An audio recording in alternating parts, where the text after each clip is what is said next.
Ok, nickel. Donc, bonjour à toutes et à tous et bienvenue dans ce deuxième webinaire Créa Campus Go sur le thème de l'étude de marché. Donc, avant toute chose, je vais me présenter. Moi, je suis Rassim Kamkirten, chargé de mission Pépite à l'INSA Centre-Val de Loire sur le campus de Bourges. Donc, moi, aujourd'hui, je suis là en tant qu'animateur uniquement. La présentation de ce webinaire va être effectuée par Alicia Bito, donc, qui est chargée de projet innovation à la CCI du Cher. Donc, je vais te laisser la parole, Alicia, si tu veux bien commencer. Oui, super, merci beaucoup. Effectivement, moi, c'est Alicia Bito et donc au quotidien, j'accompagne les startups innovantes et c'est dans ce cadre-là que j'interviens pour vous présenter toute la partie étude de marché. Donc on est là jusqu'à peu près environ entre 19h et 19h30. On est peu nombreux, donc l'objectif c'est que ça soit participatif, que vous puissiez poser des questions et donc sur l'étude de marché et autres. Voilà, l'objectif c'est vraiment d'avoir des échanges. Et donc pour commencer, pour apprendre à vous connaître, si vous le voulez bien, on peut faire un petit tour de table pour déjà savoir un peu vos projets, où vous en êtes, ou alors votre humeur du jour, et surtout ce que vous attendez de ce webinaire pour pouvoir y répondre au mieux aujourd'hui. Donc je vous laisse, si vous voulez, je vous laisse 1 minute pour chercher un GIF ou une image voilà, qui représente votre projet, l'état d'avancement. Et après, on fera un petit tour de table. Est-ce que c'est clair ou pas? Donc, à le mettre dans la conversation.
Est-ce que tout le monde est en train de trouver son image?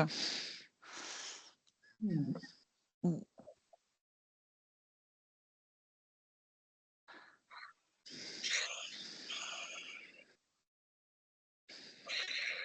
J'ai l'impression que oui, il y en a qui sont en train d'écrire sur la conversation. Ok, super.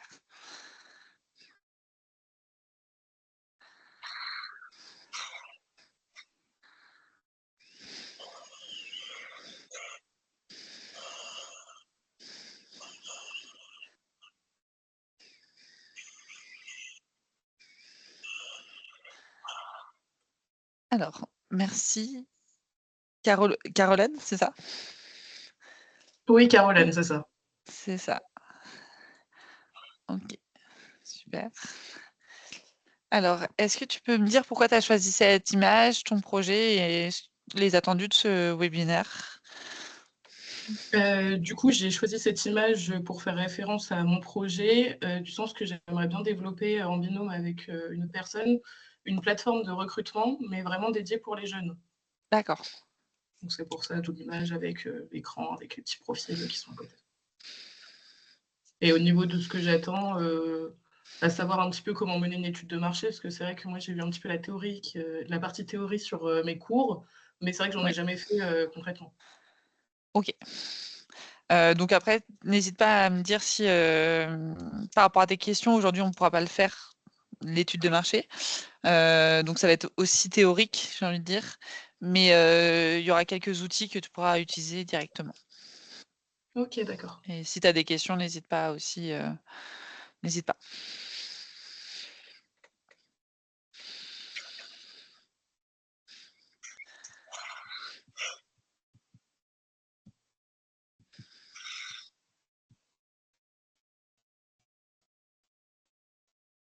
Pourquoi ça marche pas?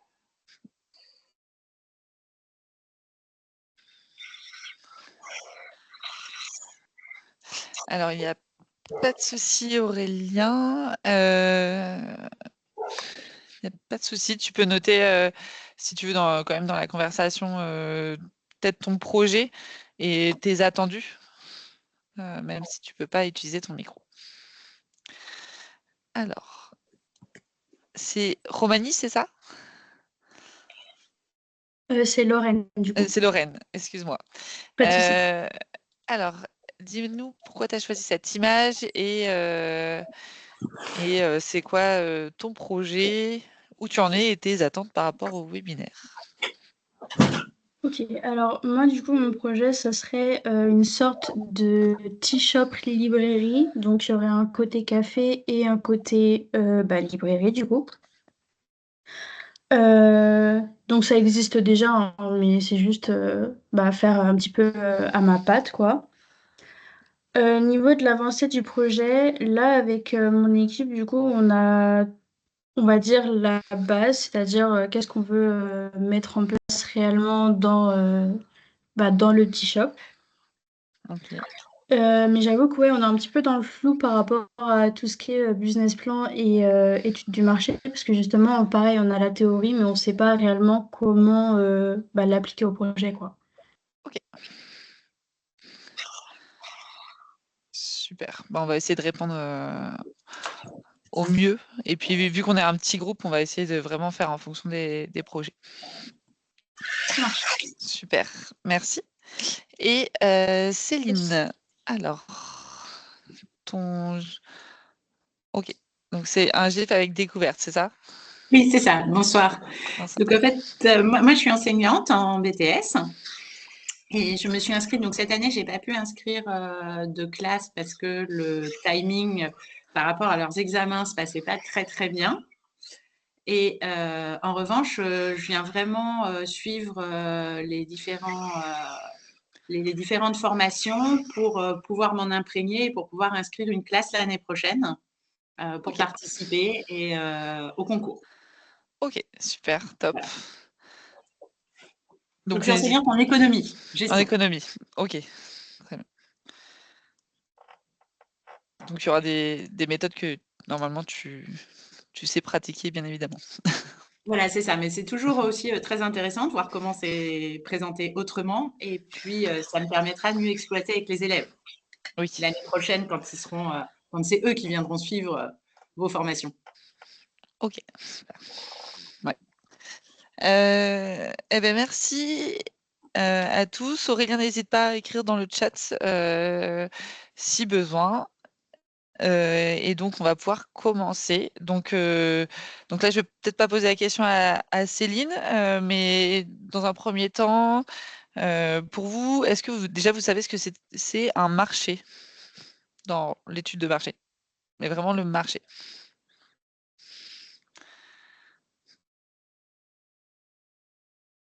N'hésitez pas à ouvrir votre micro et répondre directement. On est peu nombreux, donc ça peut être vraiment interactif.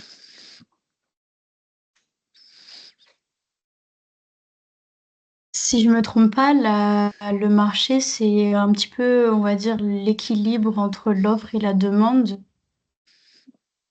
Exactement. C'est cette définition. Alors, je vais essayer de... Vous voyez bien mon diaporama? Hop.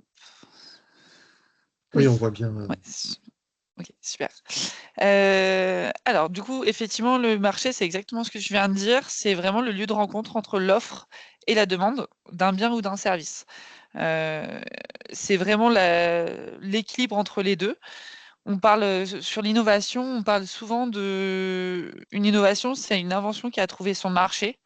Parce que du coup, une invention, c'est un peu comme je trouve tout. Si on crée quelque chose mais il n'y a pas de client derrière ou pas d'utilisateur, bah, ça va rester dans le placard. Et c'est un peu pour ça qu'il y a le marché et l'étude de marché surtout, c'est vraiment de faire marcher la demande et l'offre. Et donc un marché, ça peut être national, régional, saisonnier, par secteur, et ça entraîne des contraintes et surtout des clés du succès spécifiques qui est important d'identifier. Donc aujourd'hui, on va essayer de voir tout ça et surtout d'avoir des premiers exercices, enfin des premiers exercices pour répondre à comment faire une étude de marché. Et donc l'étude de marché, c'est vraiment la collecte d'informations sur tout un marché. Donc si on travaille sur le loisir, sur par exemple du coup le T-shop librairie, on va faire une étude de marché sur la partie librairie et sur le T-shop. On va travailler sur les deux. Pareil sur la partie recrutement, qu'est-ce qui est déjà mis en place sur toute cette partie orientation métier, ressources humaines, pour avoir un maximum d'informations et pour connaître son écosystème. Donc l'étude de marché, elle a vraiment pour objectif de réduire les risques d'échec du projet. C'est-à-dire que vous avez tous envie de faire quelque chose qui fonctionne, vous avez tous envie de faire un projet qui réponde à un besoin client ou un besoin utilisateur. Et donc cette étude de marché, ça permet d'anticiper ces besoins-là. Et donc de juger et de travailler sur votre projet en fonction des résultats de votre étude de marché.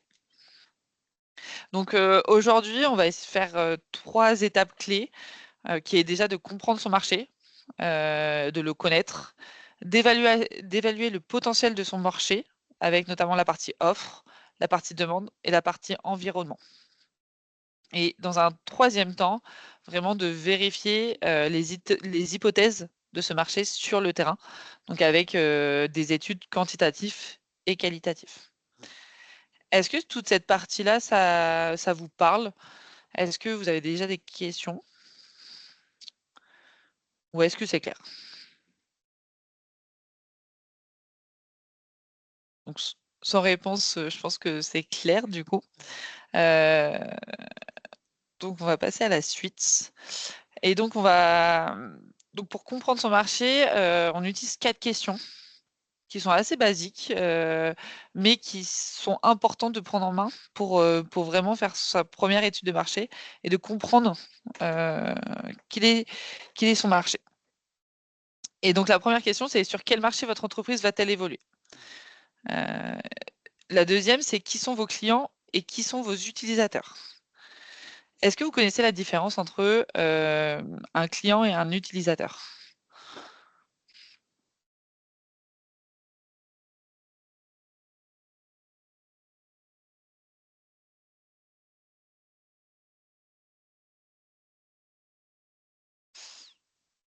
En fait, le client, ça va être celui qui paye, alors que l'utilisateur va être celui qui utilise.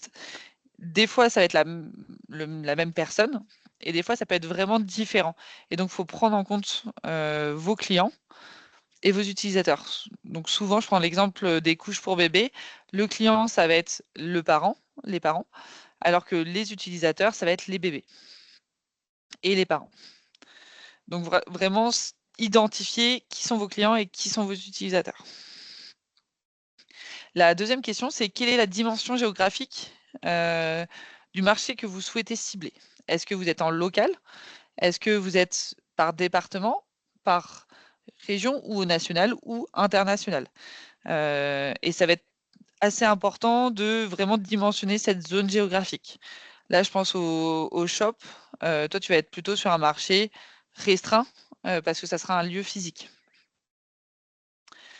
par exemple. Alors que la plateforme de recrutement, là, tu vas plutôt être au début en régional et tu vas augmenter pour être plutôt en national, vu que c'est une plateforme. Donc voilà. Et la dernière question, c'est quelles sont vos évolutions du marché en valeur et en volume? C'est vers quoi le marché peut évoluer. Donc si je prends un exemple tout bête, est-ce que, par exemple, les téléphones vont évoluer ou non dans le temps? Est-ce que c'est un marché, enfin, c'est quelque chose qui va rester dans le temps, ou ça va passer à une autre technologie, par exemple? Et quelle part de marché? Est-ce que, vous avez déjà répondu à ces questions pour vos projets?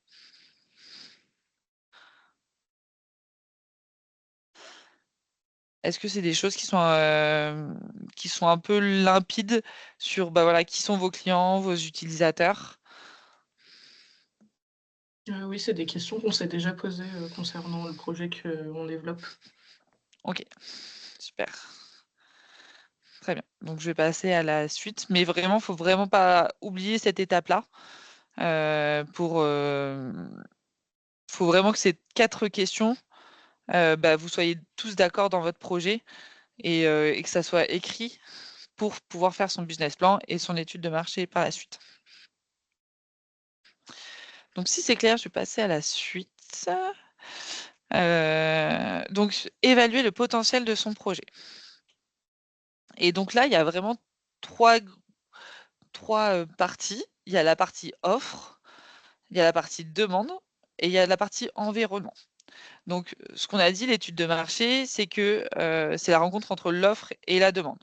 Mais il faut vraiment pas oublier l'environnement, qui permet en fait, d'anticiper, toute la partie qu'il y a autour qui ne sont pas l'offre et la demande. Par exemple, si vous créez un produit dans le médical ou alors, dans l'agroalimentaire, forcément vous allez être impacté par la partie, certification, normes, et toute la partie, voilà, normes sanitaires et réglementation. Donc ça, va falloir prendre en compte cette partie environnement extérieur et intérieur. Donc est-ce que c'est des choses que, pour l'instant, c'est assez clair? Je vous pose la question, voilà, faut pas hésiter à m'interrompre si besoin. Et donc si c'est assez clair, je vais passer sur la partie offre. Donc pour commencer, faut dans un premier temps identifier toute la partie, enfin quels sont les produits, les services qui existent sur le marché. Donc vraiment, lister aujourd'hui, qu'est-ce qui existe sur le marché et pourquoi ils existent et comment ils existent. Et notamment identifier les leaders, étudier leur offre, leur politique commerciale et leur communication.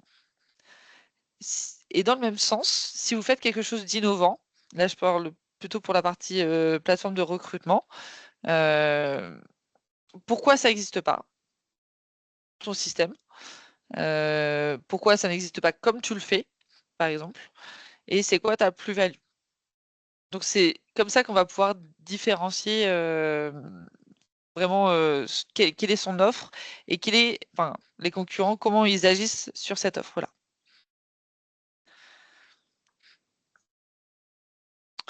Est-ce que c'est assez clair pour vous? Vous identifiez bien les leaders de votre marché aujourd'hui? Oui, c'est plutôt clair. C'est plutôt clair? Super. Alors sur la partie offre, on va définir, enfin, on va faire un listing de tous vos concurrents, des concurrents directs et indirects. Et on va leur poser des questions qui sont, par exemple, qui sont-ils? Où sont-ils? Que proposent-ils? À quel prix? Comment vendent-ils? Et on va poser toutes ces questions qui sont affichées, pour pouvoir les connaître mieux, et pour pouvoir voir ce qui fonctionne pas et comment vous pouvez vous différencier et avoir un avantage concurrentiel sur vos concurrents. Il est important de penser aux clients directs et indirects. Souvent, on les oublie. Les concurrents directs, ça va être vraiment, les personnes qui font le même métier que vous. Et les concurrents indirects, ça va être ceux qui vont pas forcément, qui vont avoir un impact sur votre offre de service, mais ils font pas forcément la même chose. Je pense par exemple, les Airbnb, leurs concurrents directs, ça va être les hôtels et les concurrents indirects, ça va être les campings. Je sais pas si vous comprenez un peu la différence.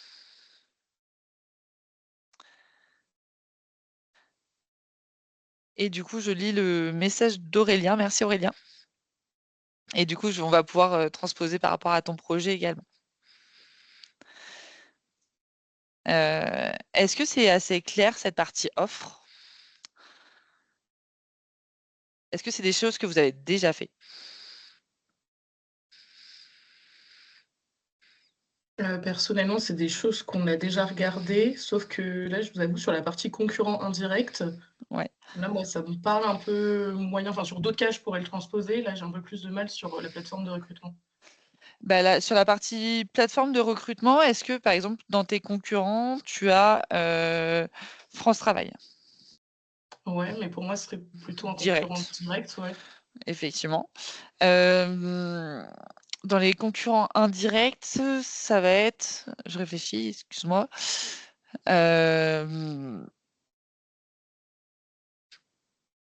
Par exemple, les écoles qui promouvoient des offres de stage au sein de... Enfin, ça peut être... Enfin, les plateformes dans les Ouais. écoles. Ok. Ça va être indirect parce que c'est pas vraiment une plateforme de recrutement Ouais, en propre pour CDI. l'école. Voilà, c'est ça.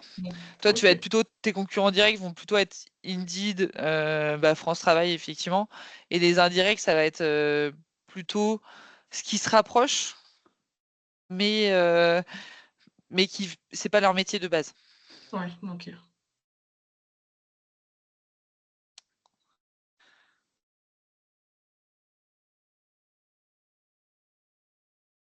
Super.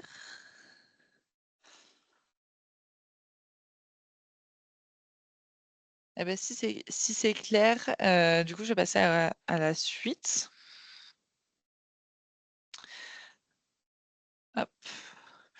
Alors, je voulais vous évoquer pour la partie plutôt demande, le Lean Startup. Est-ce que vous connaissez cette méthode ou pas du tout?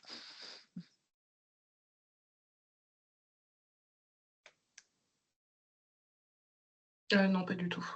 Pas du tout. Alors, le Lean Startup, c'est vraiment un process, une méthode qu'on utilise pas forcément que pour l'étude de marché. Vous allez pouvoir l'utiliser dans toute la création de votre projet et il faut vraiment l'avoir en tête. Le Lean Startup, c'est 4 étapes. C'est apprendre, construire et mesurer. Donc tester, expérimenter, mesurer, apprendre et recommencer.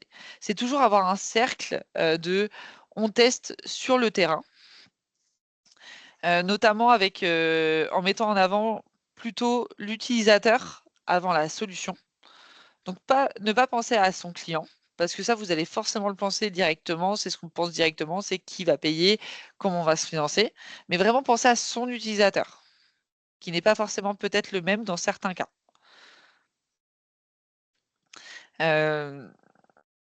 C'est vraiment d'expérimenter sa solution par différents moyens et tester sur le terrain. Donc sortir du bureau, c'est cette partie-là. C'est vraiment aller voir sur le terrain, qu'est-ce que vos futurs clients vont dire, qu'est-ce que vos futurs utilisateurs vont dire, qu'est-ce qu'ils en pensent et est-ce qu'ils seront pour participer, enfin, pour utiliser cette solution et comment l'utiliser. Et donc, c'est vraiment de définir des faits, des opinions, c'est avoir des cas concrets, des exemples, et d'avoir des, comment dire, des choses assez concrètes sur comment aujourd'hui ils agissent pour pouvoir reconstruire votre projet derrière. Et surtout avoir des opinions. Et ça permet de créer un MVP, c'est minimum value product. Donc, c'est vraiment, je ne sais pas si c'est un terme que vous connaissez, c'est d'avoir un prototype très simple que vous allez tester sur le terrain. Donc, l'objectif, c'est vraiment de créer, à chaque étape de votre création d'entreprise, vous allez tester sur le terrain. Donc là, sur la plateforme, par exemple, ça peut être, dans un premier temps, construire un poster avec un peu l'explication de l'application, comment c'est utilisé, avec les premières fonctionnalités, et d'aller montrer à des personnes, est-ce que ces personnes-là l'utiliseraient et comment, par exemple. Et donc, c'est toute cette partie-là, la partie Lean Startup. Et c'est vraiment d'agir avant de planifier. Ça sert à rien de planifier tout votre projet, de comment ça va se passer, l'industrialisation, etc. Aller très loin dans votre projet. Il faut valider par étapes pour pouvoir agir et sécuriser votre projet.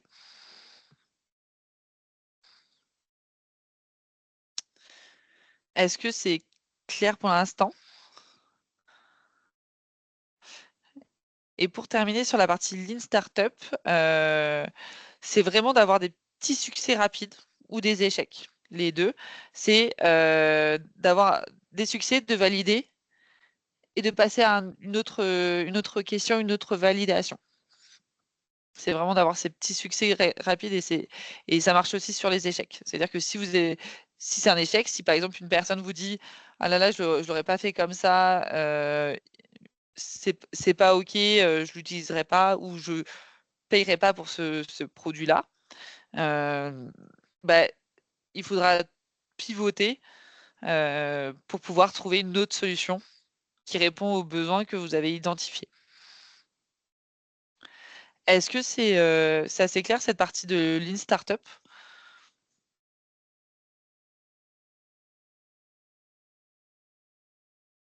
C'est un très grand mot. Je vous conseille d'aller chercher aussi sur Internet et vous approprier la méthode.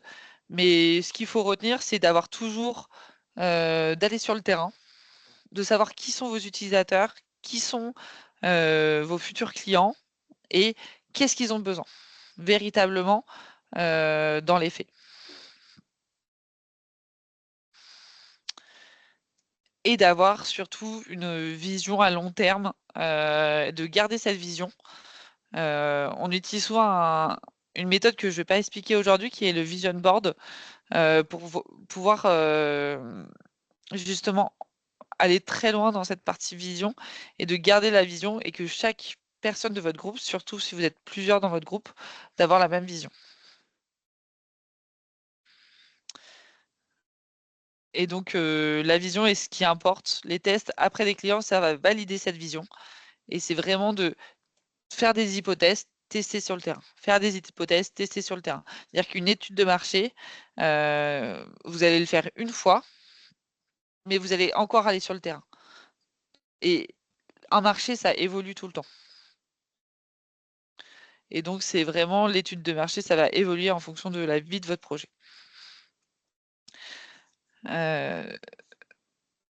Est-ce que c'est clair pour cette partie plutôt Lean Startup?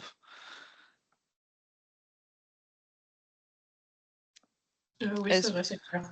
C'est clair. Est-ce que vous arrivez à vous projeter un peu par rapport à votre projet sur cette partie-là?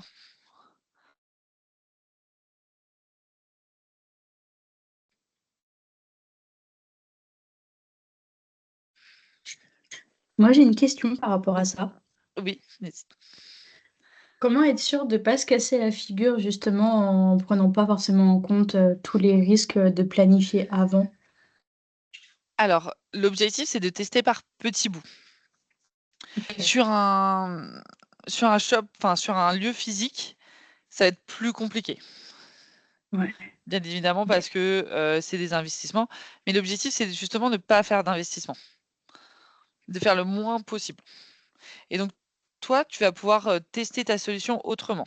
Par exemple, créer une maquette et de demander si à tes futurs utilisateurs ou des personnes dans la rue, est-ce que vous pouvez rentrer dans est-ce que ça vous intéresse de rentrer dans ce café? Donc ça peut être une maquette que tu crées en carton, par exemple. Du coup, c'est pas forcément de financement. Ou alors de présenter en support visuel,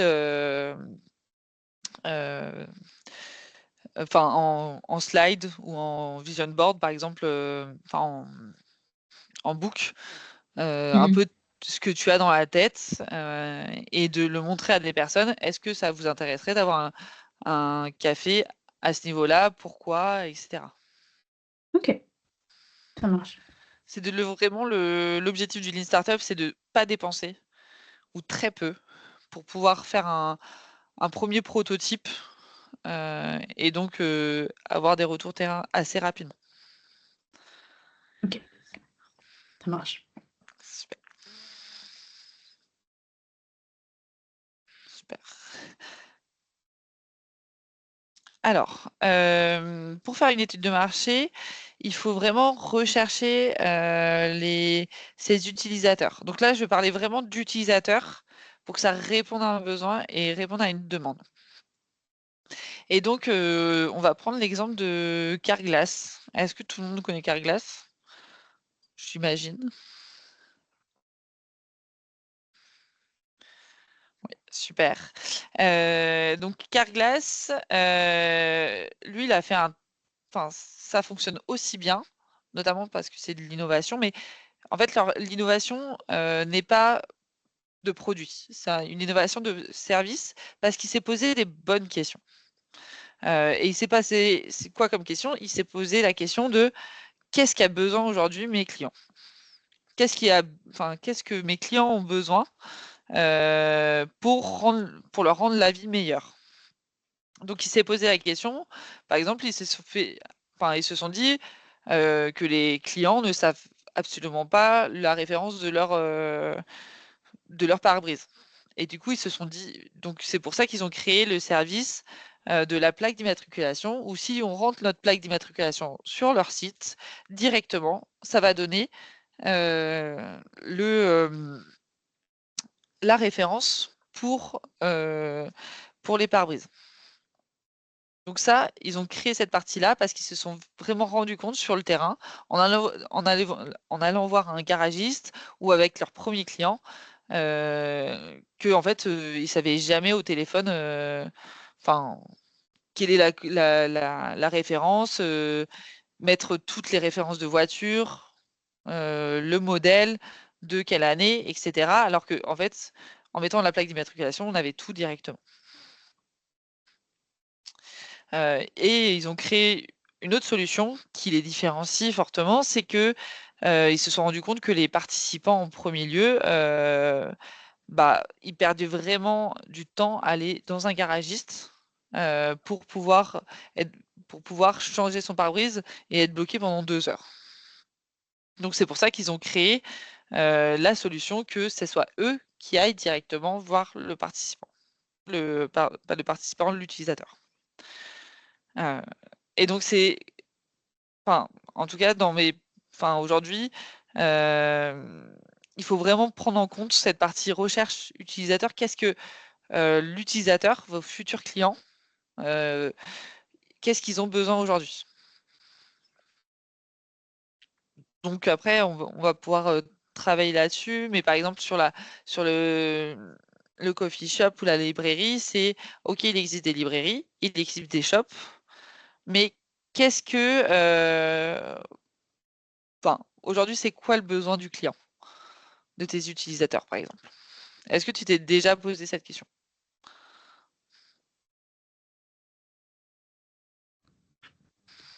Genre, qu'est-ce qu'ils ont réellement besoin dans le shop? Ouais. Pourquoi, en fait, aujourd'hui, ils auront accès au shop, ils auront accès à la librairie, et pourquoi ils viendront chez toi plus que chez quelqu'un d'autre? Et pourquoi créer cet espace? Qu'est-ce que ça va leur rapporter dans la vie?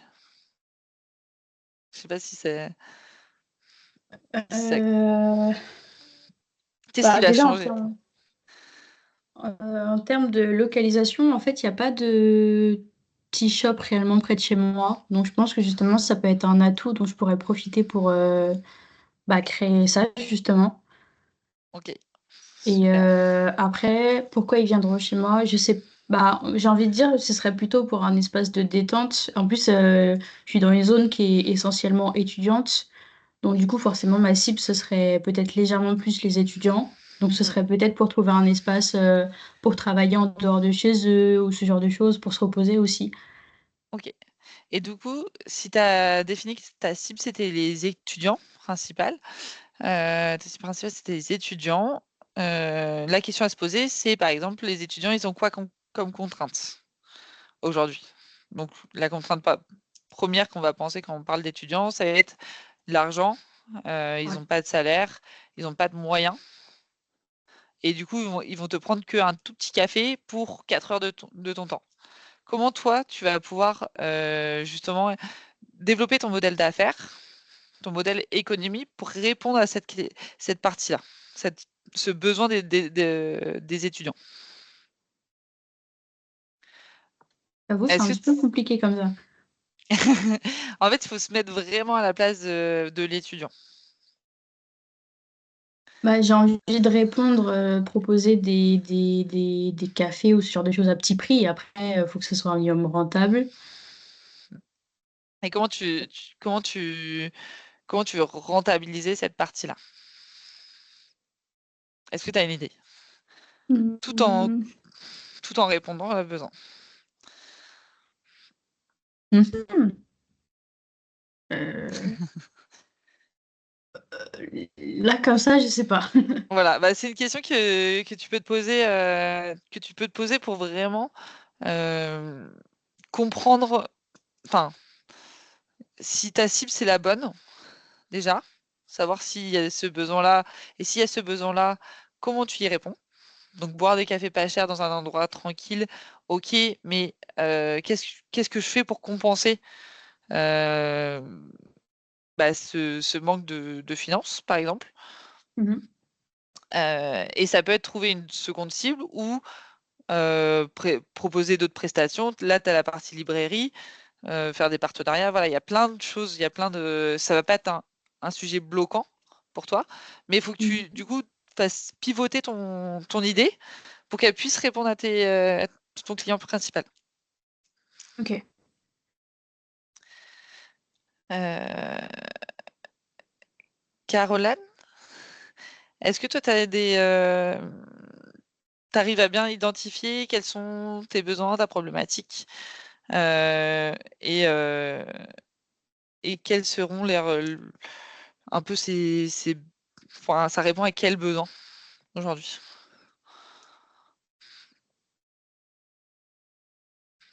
C'est que nous, on avait le côté où du coup, on a deux types de clients. On a autant les candidats qui vont chercher du travail et autant du coup les entreprises. Pour les entreprises, on se rend bien compte qu'il y a des difficultés de recrutement en ce moment. Enfin, en ce Mm. moment, ça dure depuis un petit moment. Et donc, l'idée, ce serait vraiment de proposer quelque chose, enfin, une approche différente du recrutement pour répondre à ce besoin-là. Et pour la partie candidat, ce serait plutôt trouver une plateforme qui soit plus adaptée à leurs attentes pour qu'ils puissent être incités à postuler plus facilement et du coup à répondre aux besoins clients. Ok. Donc ça veut dire que là, tu vas aller. Si tu crées une plateforme comme ça, Mmh. ton étude de marché va toujours évoluer. Oui, Parce ça c'est qu'aujourd'hui, sûr. tes concurrents, tes concurrents, ça fonctionne pas parce que justement, ils n'arrivent pas à s'adapter aux attentes des clients. Oui, c'est ça. Et donc, il faudra aller sur le terrain tout le temps, tout le temps, tout le temps. Oui, Et c'était déjà une certitude. voilà, toujours aller sur le feedback. Et, et du coup, ton approche différente, ça serait quoi? Euh, Au niveau de la plateforme, ce serait vraiment proposer une nouvelle expérience et pas du tout, cibler le recrutement comme il est actuellement. Parce que du Ok, coup, on a pu déjà échanger avec des professionnels, notamment avec France Travail, oui, qui avaient déjà cette vision-là et qu'eux n'ont pas pu encore appliquer. Donc ok, du coup, nous, on aimerait pouvoir déjà le développer en changeant un petit peu les critères de recrutement et pour répondre, davantage aux besoins. ok. Euh, ok. Et aujourd'hui, pourquoi c'est... Est-ce que tu t'es posé la question pourquoi c'est ça évolue pas. Bah, je pense qu'il y a aussi le côté de pour avoir fait du recrutement pendant 3 ans, on est un petit peu tous réfractaires au changement. Donc OK. on a toujours fonctionné comme ça. On se dit: «Bon, bah, si ça a fonctionné jusqu'ici, pourquoi pas continuer?» Mais on se rend Ouais. bien compte quand même que ce soit toutes générations confondues, bah, les gens n'ont pas forcément envie de rester très longtemps dans les entreprises. Donc peut-être, voilà, modifier un peu cette phase de recrutement, la partie intégration, pour pouvoir répondre aux entreprises en disant: «Bon, bah, maintenant on peut garder nos collaborateurs comme avant où ils restaient 10-20 ans dans l'entreprise». Et puis, bah, même pour les candidats, ne plus forcément avoir de «mauvaises surprises» entre guillemets, où on nous vend sur le papier, quelque chose qui est incroyable et puis on arrive et on se dit: «Bah, non, c'est pas trop ce qu'on m'a vendu, lors du process de recrutement». OK. Ta difficulté aujourd'hui pour faire ton étude de marché, c'est que tu vas avoir 2 utilisateurs, 2 clients, enfin 2 utilisateurs, parce que le client, Ouais, j'imagine que ça va être plutôt l'entreprise. ouais, plutôt. 2 utilisateurs qu'il faut, arriver à faire matcher. C'est C'est-à-dire ça. qu'il faut répondre aux besoins de l'entreprise, mais aussi aux besoins du candidat et Mmh. vraiment de se mettre à la place des 2. Et forcément, toi, tu vas être plutôt d'un côté ou de l'autre, enfin, parce que c'est toujours comme ça qu'il y a les plateformes de mise en relation, c'est toujours plus un que l'autre, et il faut les faire se développer en même temps. Oui, bah, oui, qu'il y ait pas un décalage entre l'un et l'autre, oui, c'est une certitude. Voilà, ça va être vraiment la complexité de ton étude de marché, c'est vraiment de savoir, OK, concrètement, qu'est-ce qu'ils ont besoin? Mmh.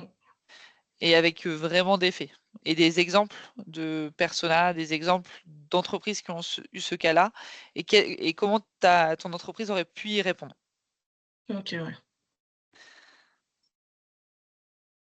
Est-ce que, Aurélien, sur ton projet, hem, toi, tu as déjà, identifié, le besoin de tes futurs utilisateurs, tes futurs, clients?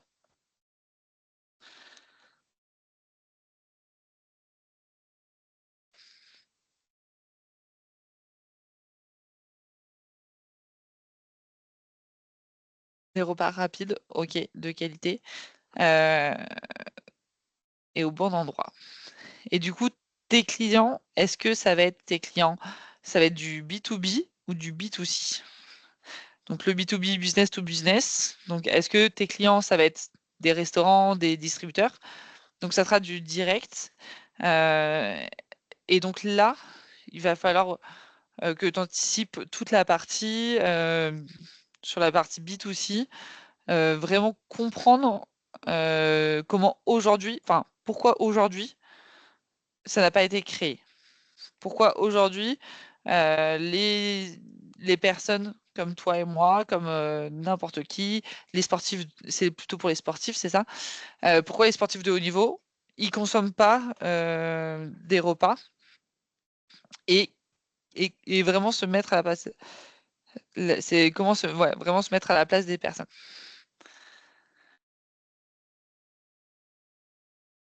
C'est le manque de temps pour, de livraison. Désolée, c'est un peu compliqué de voir, la conversation plus, de d'écrit de préparation.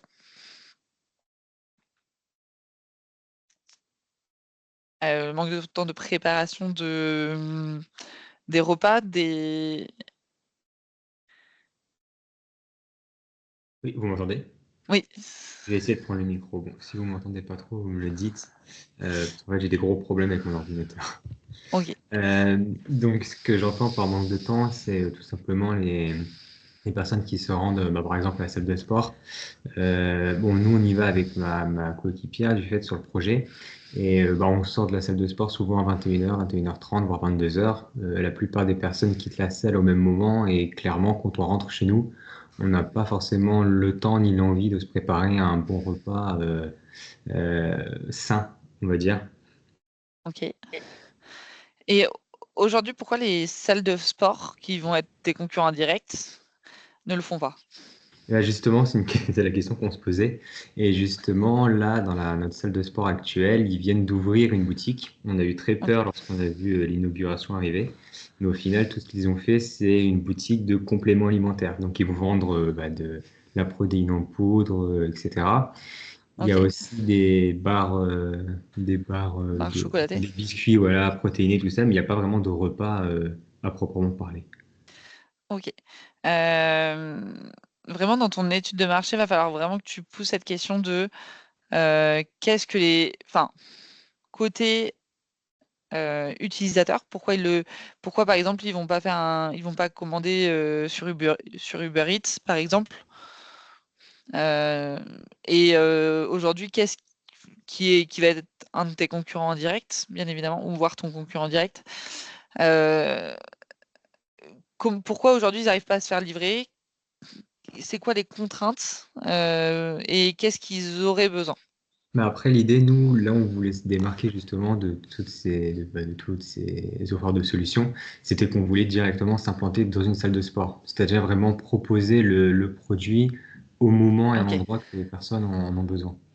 Alors du coup, ça sera plutôt du B2B2C. C'est-à-dire que ton client, enfin un de tes utilisateurs ou alors ton client, ça va être vraiment les salles de sport.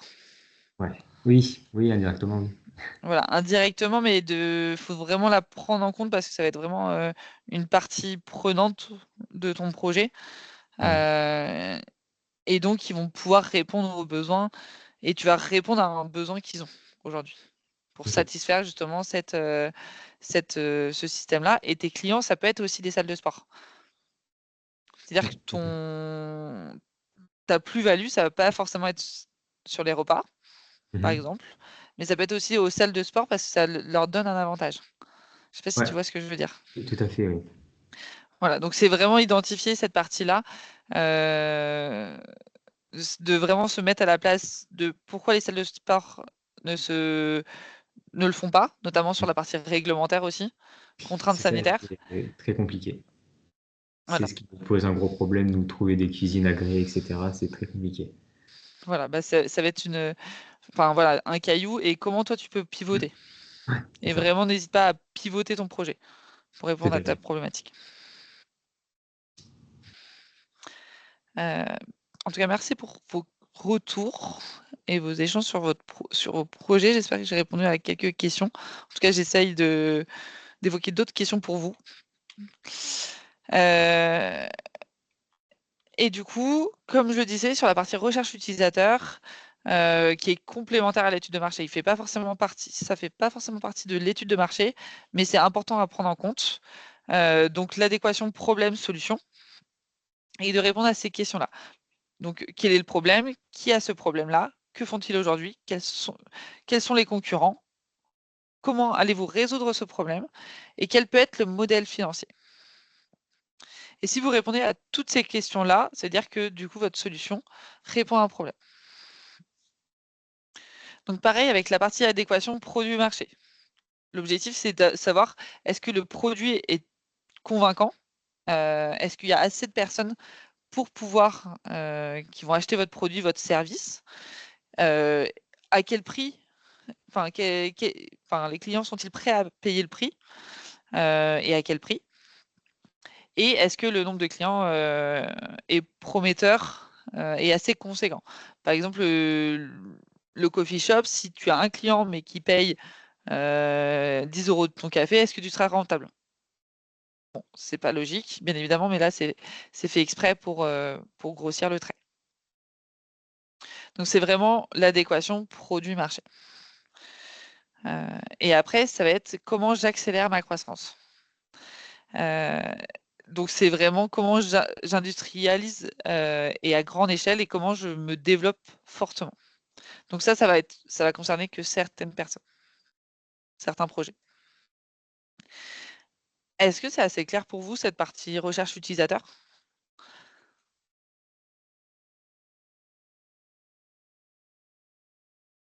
Oui, super.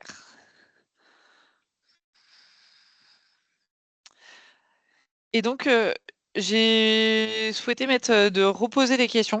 Donc, c'est déjà qui sont mes utilisateurs? Quelles sont leurs habitudes? d'où vont-ils accéder à votre produit, votre service? Là, je pense à par exemple, la plateforme, elle va être sur internet. Comment vous allez le trouver? Est-ce qu'il va falloir qu'il passe, sur, LinkedIn puis sur votre plateforme? Là, on parlait tout à l'heure des salles de sport. Bah, en fait, le service va être dans les salles de sport. Donc c'est plutôt de l'accessibilité au service, au produit. Et quand ont-ils besoin de mon produit? Est-ce que, bah, comme, Aurélien, ton produit, ça va être, plutôt, à ce que tu m'as dit, ça va être plutôt, bah, de 21h à 23h quand tous les restos sont fermés, quand il y a plus le temps ou alors, plutôt le midi quand il faut aller travailler très vite derrière. C'est vraiment d'identifier quand est-ce que, ils ont besoin du produit pour vraiment, cadrer, votre projet. Est-ce que ton T-shop, va être ouvert tout le temps? Est-ce que ça va être des heures spécifiques, par exemple?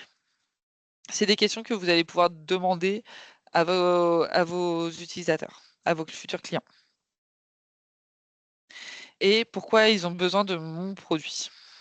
Donc ça, c'est la question que je vous pose depuis le début, mais c'est vraiment la question principale, c'est si ça répond pas à une problématique, vous allez pas pouvoir, en fait, avancer et surtout pivoter. C'est vraiment la base. Comment vont-ils accéder aux produits et aux services? Donc ça, c'est, d'où vont-ils accéder? C'est un peu la même question. Est-ce que c'est assez clair pour vous? Est-ce que vous avez déjà les premières réponses à ces questions? Et là, on parle vraiment des utilisateurs et pas forcément des clients.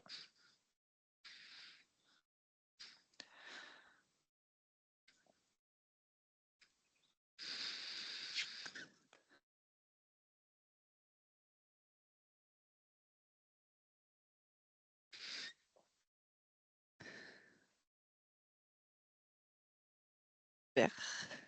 Alors s'il y a pas de retour normalement, c'est que ça doit être clair. Alors la suite, vous êtes beaucoup à être, avoir déjà travaillé peut-être sur sur ces questions-là. Est-ce que vous connaissez ce que c'est, le persona? Est-ce que vous avez déjà identifié vos personas? Oui, super. Du coup, Lorraine, normalement, est-ce que j'ai compris, c'est un étudiant?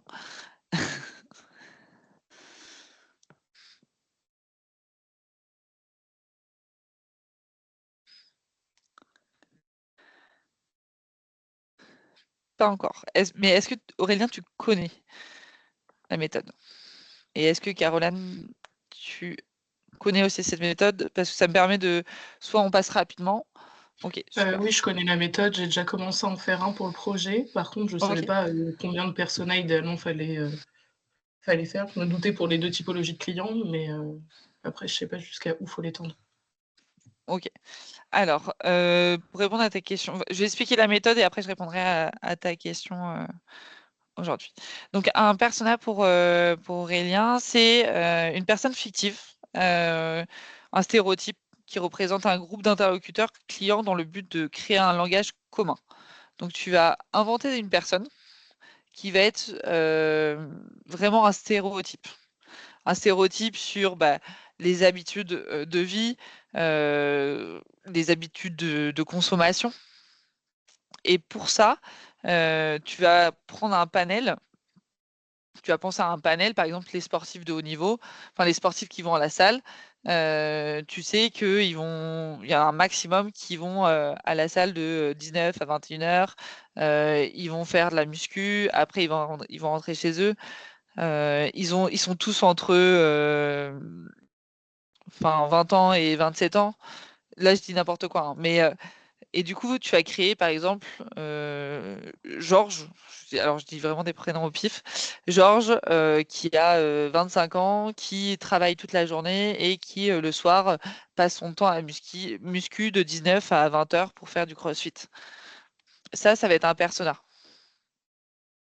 Et ça va être ton persona. Et donc, tu vas l'adapter, tu vas créer une personne fictive qui va répondre un maximum à tes clients, à tes utilisateurs, notamment en fonction de l'âge, de la situation financière, de la situation matrimoniale, par exemple, s'ils sont en couple ou pas, si ses valeurs, son leitmotiv dans la vie, par exemple, ses activités, son travail. Et tu vas pouvoir créer une fiche, donc là j'en passe plusieurs, qui permet en fait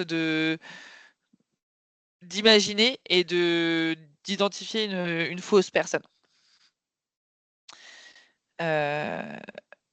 Donc il y a donc là je vous ai passé quelques slides, désolé, c'est pas dans le bon ordre. Et là par exemple on voit sur cet exemple là un exemple assez concret qui est donc Jill Anderson qui a 29 ans, qui elle est directrice, elle est seule, elle a une petite biographie. C'est quoi sa personnalité? Extravertie, introvertie. Et donc après, elle passe son temps sur kayak, donc elle va beaucoup voyager. Et ça, vous allez le créer en fonction de vos besoins. Qu'est-ce que vous allez pouvoir savoir sur qu'est-ce que vous avez besoin de savoir sur vos futurs clients? Est-ce que dans la salle de sport, je veux dire n'importe quoi, tu vas voir que des personnes extraverties, par exemple? Et qu'est-ce que ça va impacter sur ton projet? Et donc après, comment construire son persona? Donc déjà, il faut avoir les caractéristiques clés de tes clients. Donc est-ce que les étudiants, c'est quoi ces caractéristiques? Bah, par exemple, pour moi, c'est des personnes qui ont besoin de calme ou pas, en fonction de qui sont. Ils n'ont pas forcément d'argent, par exemple, pas forcément de vie de famille. Donc ça va être des caractéristiques. Ils vont aussi avoir des comportements différents par rapport que toi, ton client Aurélien, qui va être les sportifs. Ou alors des personnes qui cherchent un emploi. Ça va être vraiment des personnes qui vont être complètement différentes et qui vont pas avoir le même rythme de vie. Il faut vraiment prendre en compte cette partie-là. Donc sa personnalité, ses objectifs dans la vie, ses frustrations, les références, les influences, la maturité de problème, une citation et qu'est-ce qu'elles utilisent comme appareil. Notamment, par exemple, si un étudiant va par exemple plus utiliser l'IA ou par exemple les réseaux sociaux, TikTok, que par exemple Caroline ou les recruteuses vont plutôt utiliser LinkedIn ou d'autres réseaux sociaux. Et donc ça va vous permettre d'identifier un peu, par exemple, sur quel espace vous allez pouvoir communiquer. C'est bien évidemment un exemple. Et donc pour répondre à ta question, ce qu'on dit souvent, c'est que faut identifier, si tu en fais 7, donc là c'est vraiment très gros d'en faire 7, si tu en fais 7 complètement différents, normalement tu as tout ton panel. Tu n'es pas obligé d'en faire 7, ça ne sert à pas grand-chose et tu vas reboucler sur les autres. Donc pour moi, par rapport à ton projet, c'est bien d'en faire 3 différents. 3 avec des caractéristiques bien différentes en fonction de l'âge, en fonction de sa situation de chômage. C'est-à-dire que si c'est un étudiant, il va pas avoir les mêmes problématiques que si c'est un chômeur si c'est une personne qui est au chômage depuis 5 ans. Et ça va pas avoir les mêmes problématiques que quelqu'un qui a 65 ans. Même si normalement, il ne cherche pas forcément de recrutement. Donc tu vas faire. Oui, pardon. Sur le persona, je prends uniquement ma typologie candidat au niveau de. Ou est-ce que je le fasse aussi sur la partie client? Tu vas aussi faire la partie client et surtout, faut pas les oublier. Et tu vas avoir plusieurs personnes qui vont pouvoir l'utiliser, ta plateforme. Il y aura tes RH, donc là, tu vas avoir plusieurs types de RH. Les RH des grands groupes, ça ne va pas du tout être la même personne que les RH des petites PME, par Ouais, c'est exemple, sûr. ou des RH d'agences d'intérim. Et également les personnes qui vont être connexes. Donc, par exemple, les managers, les Ouais. managers. Bah, c'est eux qui vont recruter à la fin, qui vont avoir Oui, c'est besoin de ce sûr. profil. Et donc ça, tu peux faire aussi un persona pour prendre en compte On entend tous cette ces partie-là. interlocuteurs. Ok. Ouais. Et par exemple, si tu veux cibler plutôt sur la partie recrutement, en tout cas sur la partie ciblage de ta partie plutôt client entreprise, il va falloir que tu cibles tes entreprises. Est-ce que tu vas cibler tes PE, tes PME, tes grands groupes? Ils vont pas du tout avoir la même problématique de recrutement. Oui, c'est sûr. Ouais, on avait déjà commencé à se poser la question. Donc c'est vraiment et comment fonctionnent les RH dans ce type d'entreprise. Et tu vas avoir des responsables RH ou tu vas avoir des chargés de mission RH. Et du coup, là, ça va te faire des personnages différents. Je sais pas si tu vois un peu. Tu arrives à imaginer un peu Oui, les si, trois. je vois très bien. Oui, Du non, il n'y coup, a je pas de pense souci. que pour toi, tu dois en avoir à peu près 3 de chaque pour être vraiment Oui, pour avoir un avoir travail vraiment une vision complet. large. Ouais, Ok. très large. Est-ce que Lorraine, toi, tu avais déjà fait tes personas?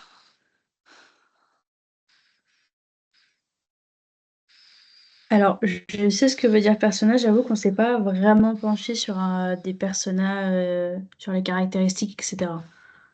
Ok. N'hésite pas à faire ce travail-là pour que justement tu puisses. Enfin, c'est un travail que l'étude de marché demande, mais d'autres choses. Enfin, voilà, le Lean Startup, tu vas pouvoir le demander. Enfin, ça va être demandé. Donc n'hésite pas à faire ce travail-là en groupe. Et à imaginer, en plus, c'est beaucoup de créativité. Il faut vraiment pas se bloquer aujourd'hui. Et du Ok. coup, pour toi, Aurélien, tu vas avoir plusieurs pareil, tu vas être pareil que Caroline. Tu vas avoir plusieurs personas à faire. Donc les personas des sportifs, des personas de ta salle de sport. Et par exemple, si tu peux faire aussi des personnages sur des fournisseurs parce que tu vas avoir aussi un problème de comment faire sa cuisine ou et, voilà toute cette partie fournisseur de nourriture. Est-ce que c'est assez clair pour vous? Je vous ai mis plusieurs exemples. N'hésitez pas à les regarder, à utiliser. Il n'y a pas de règle sur quelles sont les caractéristiques, les objectifs, les frustrations. Vous mettez ce que votre projet a besoin. C'est-à-dire que si vous n'avez pas forcément besoin de communication, en fait, vous n'allez pas faire les canaux préférés, par exemple. Voilà, c'est vraiment de s'adapter aux besoins. Donc là, je vous ai mis un template qui est assez neutre et qui correspond à beaucoup de projets. Donc n'hésitez pas à l'utiliser par la suite pour pouvoir répondre à cet exercice des personas. Est-ce que vous arrivez à vous projeter là-dessus?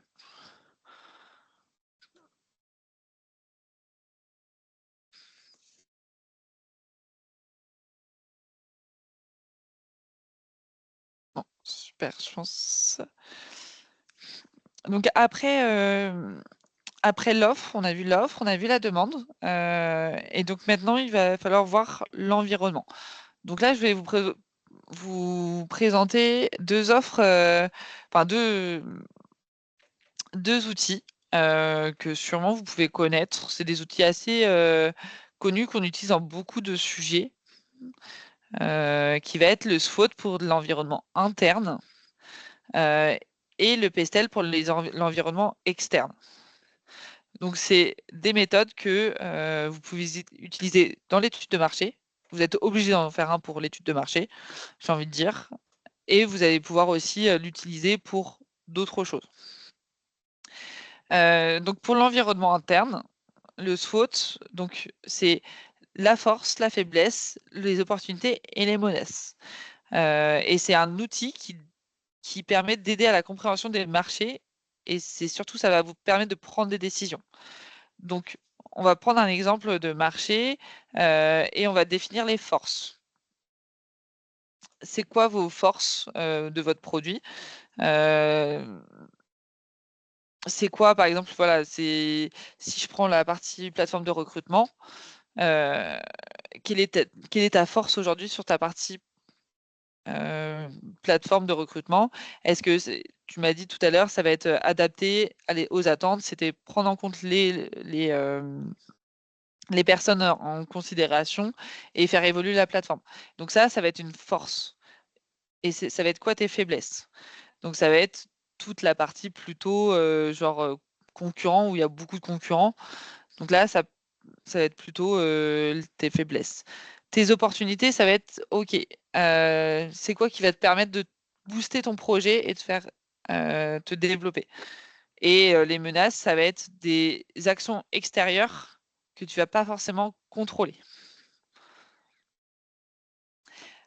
Est-ce que c'est un outil que vous avez déjà utilisé? Oui. Ouais. Ok, super. Lorraine, Aurélien? Oui, beaucoup l'année dernière surtout. Ok, super. Donc, et est-ce que vous l'avez fait pour votre projet? Non, pas encore. Ouais, donc Pour c'est l'instant. ta Après, Ouais. pardon. La question qu'on se posait, nous, c'était savoir si le SWOT, on devait le faire uniquement pour nos concurrents ou si on devait faire aussi notre propre SWOT. Tu peux le faire sur ton propre saut, sachant que ça va être évolutif. Ok, et donc ce qui est attendu dans le business plan, c'est plutôt Ton- notre propre SWOT. Voilà, c'est ça. Ton Ok, SWOT, mais en prenant en compte ton marché. ok, d'accord, ça C'est-à-dire que marche. toutes tes questions sur le marché, ça va être dans les opportunités ou les menaces. Ok, ça marche. Et comment tu vas utiliser tes forces pour répondre à un marché ou tes faiblesses. C'est-à-dire que ton marché, si tu prends si tu veux développer un moteur de recherche, par exemple, ton marché va être complètement bouché et ça va être une faiblesse parce que tu as des gros concurrents et ça va être très compliqué, Ok, oui. par exemple. D'accord. La suite, ça va être la partie PESTEL, l'environnement externe. Pareil, c'est un outil souvent qu'on utilise le SWOT et on utilise aussi le PESTEL. Alors, je sais pas. Avec donc, alors je vais passer les lettres. Donc la méthode de PESTEL, c'est travailler sur. Hop, ça va être travailler sur la partie savoir aujourd'hui quels sont les impacts extérieurs qui vont impacter mon projet. Donc on va se poser la question politiquement. Qu'est-ce que ça impacte? Est-ce qu'aujourd'hui, par exemple, on n'a pas trop de stabilité au gouvernement et par exemple, je prends un exemple, mais je travaille sur les énergies renouvelables. Est-ce que bah, ça va impacter mon projet? Que la politique soit pas fiable, par exemple. Aujourd'hui, il y a plein de sous pour développer la deep tech, etc. Bah ça, on va pouvoir le mettre dans la politique parce qu'ils sont en train de justement, cette partie politique pousse au développement d'innovation deep tech, par exemple. Donc ça va être la partie politique. Après, ça va être la partie économique. Donc l'économie, c'est un peu le niveau de vie des personnes. Si on prend le coffee, le tea shop et la librairie, la tendance économique, c'est que les étudiants, ils ont plus du tout d'argent. Et du coup, comment tu pallies à ça? Quel impact ça va avoir sur toi, ton projet? Et par exemple, si on imagine que dans 3 ans, le gouvernement a changé les aides étudiants et tout le monde a le droit aux aides de l'État pour les étudiants, bah, là, ton T-Shop va pouvoir évoluer différemment. Est-ce que c'est clair pour cette partie économique? Donc, voilà. Après, du coup, ça va être toute la partie sociologique. Surtout en fonction de votre géographie, fonction de votre cible, votre client. En fait, vous allez comprendre un peu les différents comportements. Technologique, ça va être vraiment, OK, la technologie évolue très vite, comment on s'adapte et quel impact ça a sur mon projet. Écologique, la loi sur la protection de l'environnement, par exemple, si vous créez quelque chose qui n'est pas du tout en accord avec toute la partie respect de l'environnement, bah, aujourd'hui, ça va poser problème. Et l'ego, ça va être le droit du travail, le droit sanitaire, par exemple, qui a un impact sur votre projet. Est-ce que c'est un exercice que vous avez déjà fait?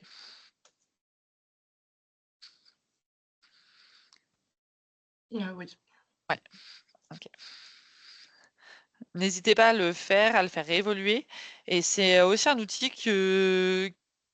à utiliser pour se projeter. Moi, je l'utilise beaucoup avec les startups sur, on fait le pestel pour imaginer la société de demain. Donc, dans 5 ans, comment sera la France au niveau politique, économique, sociologique, technologique, écologique et légaux. Et comme ça, je vais pouvoir projeter mon entreprise via ces changements-là. Donc ça, c'est vraiment un outil que vous pouvez le transformer pour aussi vous projeter par la suite. Donc si c'est clair, je vais passer à la suite. Et je regarde l'heure, il est 42. Je suis dans les temps. Et donc la dernière partie de la présentation, ça va être vraiment vérifier sur le terrain vos hypothèses. Donc maintenant que vous avez fait vos personas, maintenant que vous savez quelle est votre offre, quelle est votre demande, vous allez vérifier sur le terrain. Et je pense que c'est l'étape la plus cruciale. Et là, je reboucle avec le Lean Startup. Ça va être vraiment construire son offre, son MVP, et aller le tester. Tester. Et vous pouvez le tester de plusieurs façons et il faudrait faire les deux au mieux. Vous allez pouvoir le tester quantitativement ou qualitativement. Ça va être des techniques différentes et des raisons différentes. La partie quantitative, c'est des études réalisées par sondage, souvent utilisées avec un questionnaire. Donc, par exemple, vous pouvez faire un form et vous l'envoyez, là je pense à la cible étudiante, vous l'envoyez à tous les étudiants de votre campus.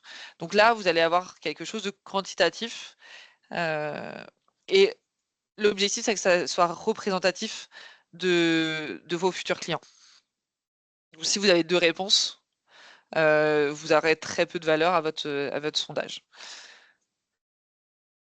Et donc l'objectif de cette partie terrain, étude terrain, ça va être d'écrire, mesurer, prévoir et tester des attitudes et des comportements.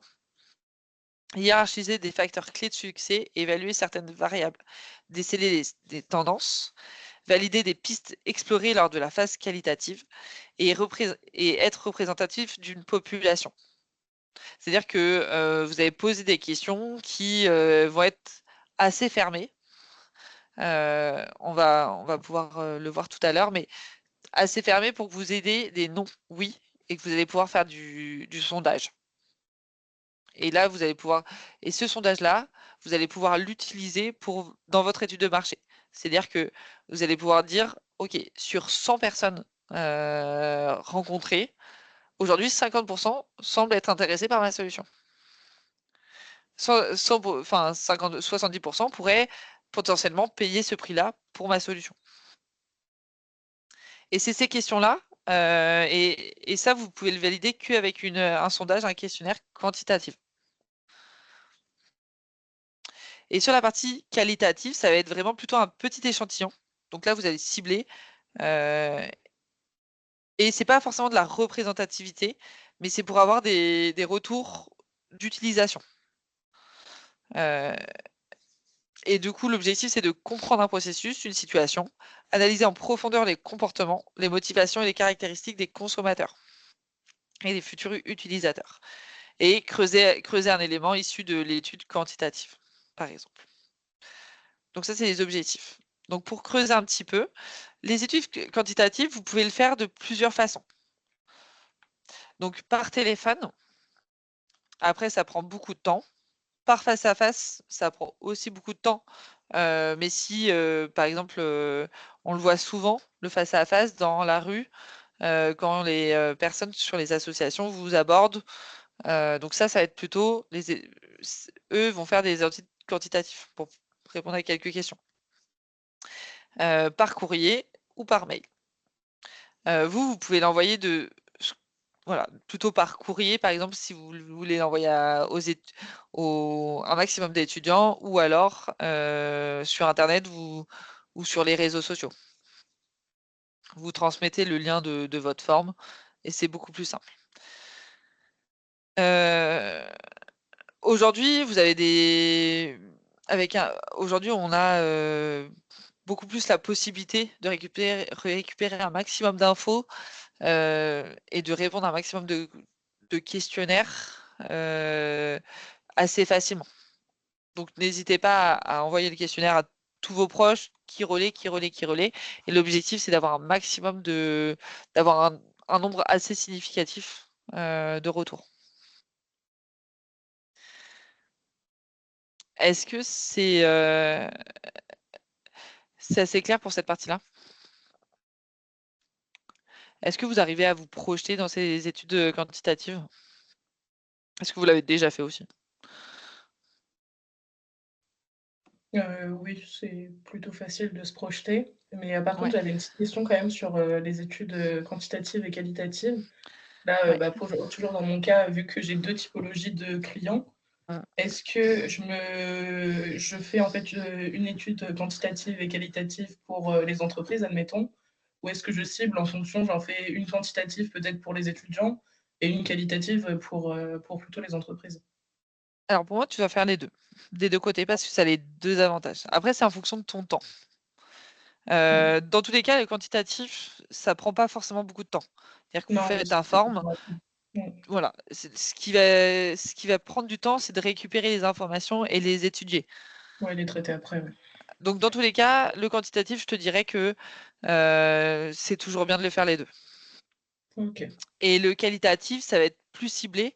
Donc tu peux, par rapport au B2C, tu peux moins en faire d'études qualitatives. C'est-à-dire que tu en cibles 3-4. Voilà, tu demandes à 3-4 personnes. Ça va être suffisant par rapport au B2C où là, tu as besoin il y a tellement de personnes, tellement Oui, d'habitudes. c'est là où je vais avoir plus de besoins. Voilà. Et donc là, tu vas demander à plus de personnes. Je pense que la différence, ça va être là. C'est-à-dire que OK. vaut mieux faire les deux sur les deux côtés, mais de vraiment cibler. Le B2B, tu as besoin de moins de retours parce qu'ils savent leurs problématiques, alors que le B2C, tu sais pas forcément ta problématique du quotidien sur des sujets comme ça. OK, ça marche, merci.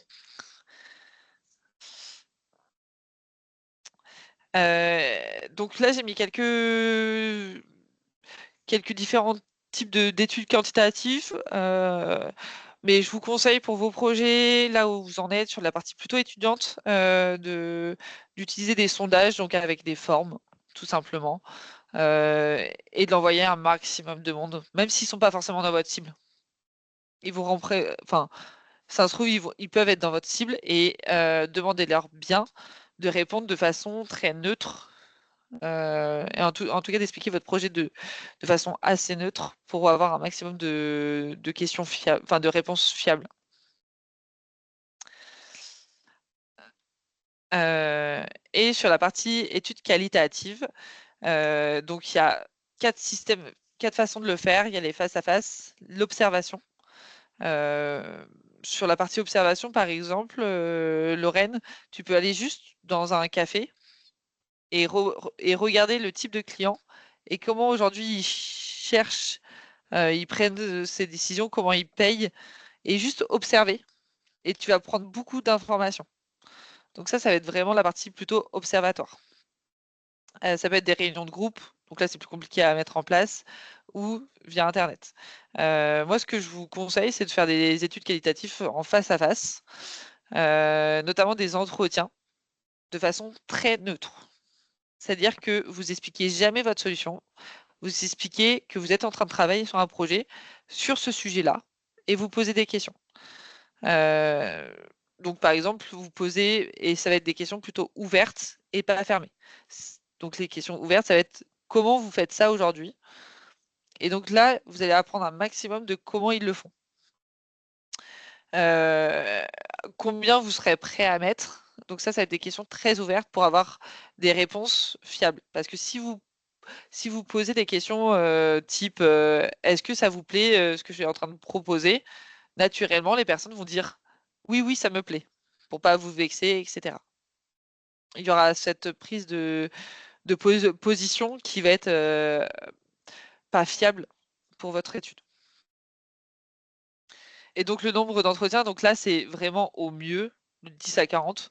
C'est beaucoup à faire, mais ça dépend surtout de la cible. Comme je te disais, B2C, donc si c'est des personnes, particuliers, effectivement, il faut un minimum de 10. C'est long, mais c'est important de le faire et ça peut être juste seulement 3 questions. Ça peut être des entretiens de 5 minutes, mais vous allez tellement apprendre que ça va vraiment vous reprendre, donner des choses pour travailler, pour pouvoir pivoter et pouvoir vraiment, travailler sur votre offre de service. Et donc la durée, voilà, ça va dépendre aussi, de votre temps, de s'ils sont réceptifs ou non à l'entretien. Est-ce que, c'est quelque chose que vous avez déjà mis en place de votre côté? Je sais que la quantitatif, on y pense souvent, mais très peu le qualitatif. En tout cas, beaucoup moins.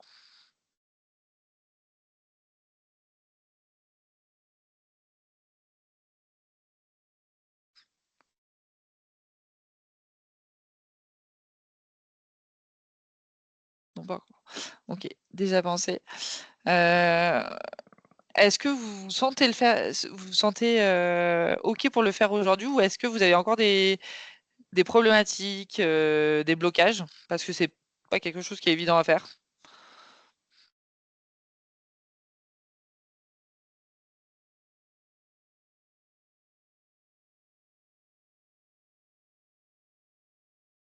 Non, c'est good, super. Après, la question qu'on se posait, nous, c'était comment, entre guillemets, convaincre les personnes à participer à ces études, justement. Vu qu'elles vont absolument rien avoir en retour. Il faudrait qu'elles nous accordent, je sais pas, 15 minutes, 20 minutes de leur temps, de manière... En fait, ça dépend qui tu veux aller chercher. C'est-à-dire qu'un particulier va pas prendre le temps ou en tout cas va avoir plus de mal à prendre le temps, sauf si tu leur apportes, quelque chose un peu en échange. C'est-à-dire que, si tu leur dis: «Bah, là, on est en train de» tu prends des personnes à la sortie Ouais. de ta salle de sport et tu ou alors quelqu'un qui est en attente d'une autre personne, n'hésite pas à leur poser la question en disant: «Est-ce que vous avez 2 minutes? Je suis en train de travailler sur un projet, j'ai quelques questions, ça va prendre 5 minutes max». Heu et de commencer comme ça, Ok. en fait. C'est de dire: «Bah, voilà, je suis en train de travailler sur un projet, j'ai 5 minutes, est-ce que, enfin, vous avez déjà enfin, comment vous mangez, par la suite, après votre entraînement?» Et est-ce que c'est quelque chose qui, vous ennuie de le faire? Enfin voilà, c'est des questions très ouvertes en ne parlant pas de votre projet, mais plutôt de D'accord. votre problématique. D'accord. Vraiment en discussion avec la personne, quoi. Ouais, c'est ça, c'est comme ça mais le plus dur, c'est d'aborder des personnes, Ouais, c'est plus ça. ils vont te donner le temps, en fait, parce que ça va permettre de répondre à un besoin. C'est-à-dire que si tu crées ça dans leur salle de sport, Mm. bah, forcément, ça va leur servir Ouais. et vaut mieux qu'ils créent quelque chose, en plus. Donc ils sont assez réceptifs là-dessus. D'accord, ça marche. Et juste pour terminer, sur la partie, vérification sur le terrain, je vous ai beaucoup parlé de questions fermées, questions ouvertes. Donc les questions fermées, c'est plutôt sur le quantitatif, oui, non, pour calculer. Et les questions ouvertes, c'est vraiment pour avoir un retour d'expérience et sans avoir, comment dire, un avis sur la question. Ils vont pas se sentir obligés de répondre ce que vous avez envie d'entendre. Donc c'est vraiment d'être neutre, de jamais expliquer votre solution, mais votre problématique.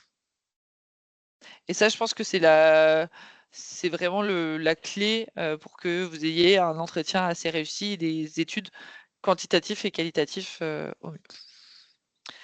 Est-ce que c'est des choses donc c'est des choses assez évidentes, mais à vraiment prendre en considération sur cette partie-là. Est-ce que vous avez des questions encore sur cette partie vérification sur le terrain?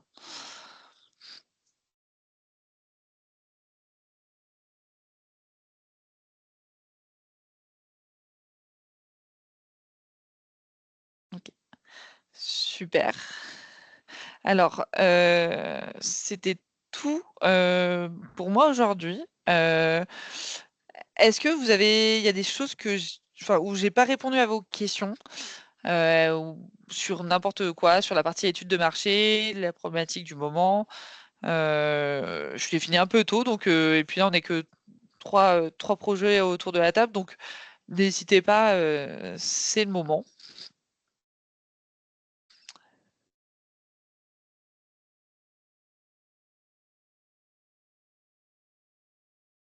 C'était clair.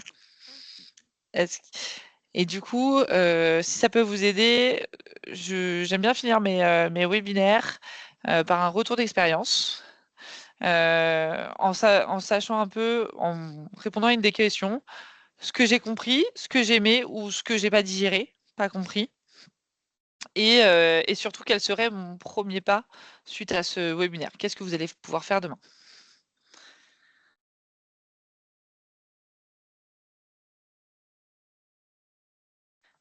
Est-ce que vous pouvez répondre assez rapidement? Ouais, tout d'abord, merci en tout cas pour le webinaire parce que ça fait du bien d'entendre quelqu'un parler plutôt que de lire le livret qu'on avait déjà eu avec le Créa Campus. Je trouve que c'est toujours plus simple d'avoir quelqu'un en face de soi. Après, pour ce qu'on va nous entreprendre, je pense dans un premier temps, ça va vraiment de se mettre à fond dans l'étude de marché en commençant par, alors je pense, par un sondage qu'on va distribuer sur les réseaux sociaux d'une salle de sport. En quantitatif, du coup, plutôt. Ouais, plutôt dans un premier temps. Ouais, c'est ce qui sera, je pense, le plus abordable.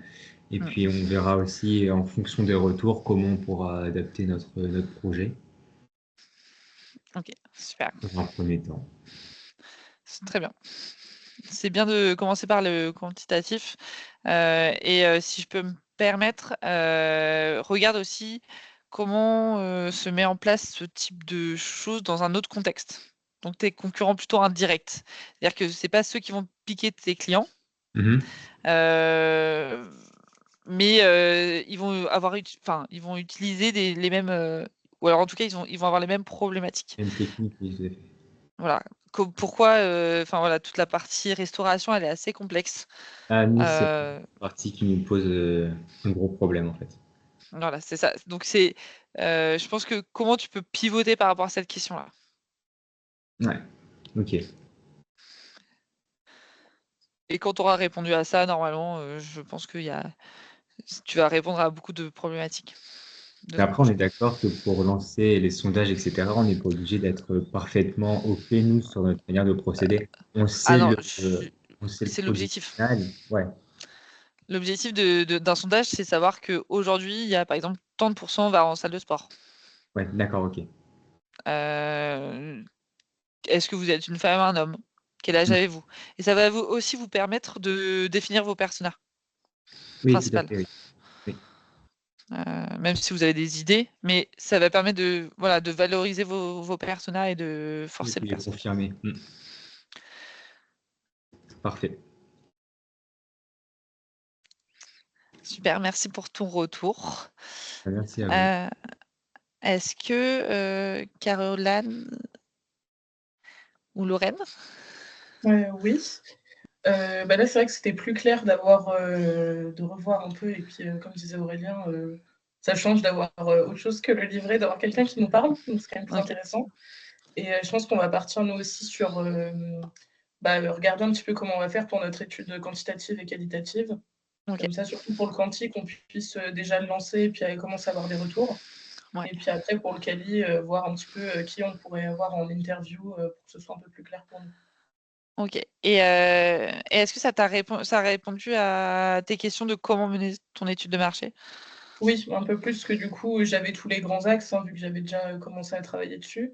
Mais c'est vrai qu'il y a quelques petites spécificités que je n'avais pas, et c'est vrai que c'est plus clair maintenant. Ok, super, top. Bah, ça fait plaisir. Et Lorraine? Bah écoute, franchement, non, j'ai bien apprécié aussi. J'avoue que c'est beaucoup plus clair parce que c'est vrai qu'on avait commencé à travailler sur l'étude de marché, mais c'était super flou. Enfin, on n'avait pas d'idée concrète de ce que c'était en réalité. Du coup, j'ai trouvé ça beaucoup plus clair, Ok, même avec les exemples, etc. Du coup, Ok. forcément, pour la suite, ça va être de peaufiner ce qu'on a déjà commencé et après de pouvoir essayer de passer à l'étape suivante, quoi. super. C'est exactement ça.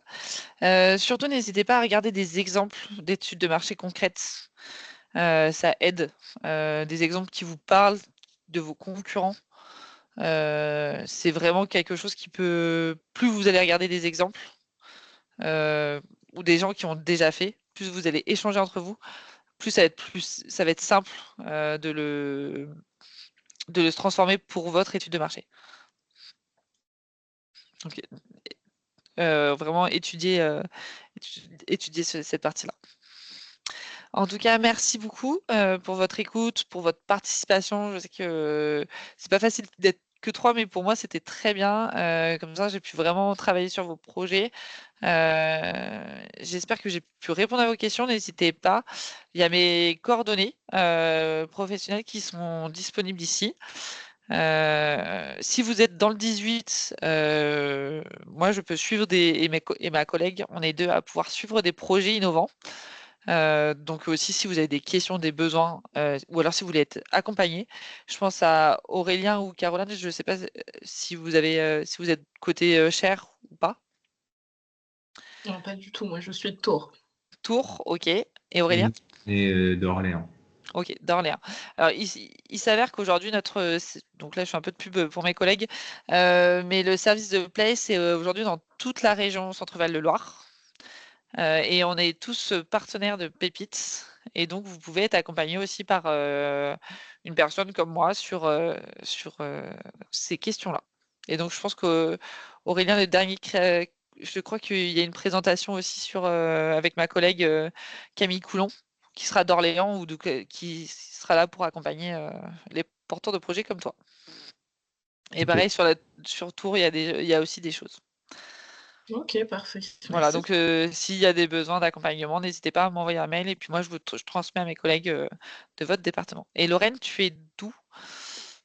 Après, c'est un peu plus compliqué pour toi parce que vu que c'est très peu innovant, mais c'est moins dans l'innovation. C'est d'Orléans aussi, du coup. Dans les rangs aussi. Bah, vous aurez la personne. Et en tout cas, n'hésitez pas à contacter aussi la CCI. Même si c'est pas de l'innovation, la CCI a des choses qui peuvent vous aider à construire votre projet. Ok, ça Donc voilà, c'était tout pour moi aujourd'hui. Je vous remercie pour votre écoute et n'hésitez pas si vous avez des questions plus tard. Merci beaucoup. Ok, ça marche. Merci. Merci. Merci Donc, à je vous. vais prendre, Bonne soirée. je vais prendre le relais. Ouais, on va Ah. pouvoir clôturer ce webinaire. Le prochain webinaire, il aura lieu le 20 novembre et ce sera sur le thème du Business Model Canva. Donc, je vous donne rendez-vous le 20 novembre prochain. Ok, ça marche, merci. Ok, ça marche. Très bonne soirée à tous. Merci Parfait, également. merci. Au revoir. Merci à Bonne vous soirée. aussi. Au Au revoir. revoir.